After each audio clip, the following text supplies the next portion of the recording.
Assalamu alaikum viewers, welcome back to my YouTube channel. If you like my video then subscribe now. तो आज हम बनाए जा रहे हैं ग्वार मसाला। तो यहाँ पे हमने हल्का सा जीरा डाल दिया तड़के के लिए, और यहाँ पे जो ग्वार थी टमाटर अदरक लहसुन के साथ मैंने प्रेशर कुकर में गला ली थी। अब ये देखिए हम इसमें ऐड कर देंगे। अब से कुछ देर के लिए ढक के रख देंगे। अब यहाँ देखें कुछ स्पाइसी जैसे लाल मिर्च, सूखा धनिया और जीरा पाउडर ये सब ऐड करके हम इसे घुमा लेंगे। अब ये देखें यहाँ पे ऑयल आ गया है, रोगन ऊपर आ गया है ग्वार का। अब जो है हम इसमें ऐड करेंगे आटा।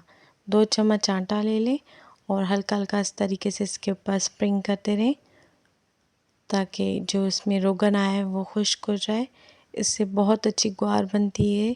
एक ग्वार की एक टिप है इस तरीके से अच्छी मज़ेदार बनाने की। So thank you to watching my video. अल्लाह हाफ़िज़।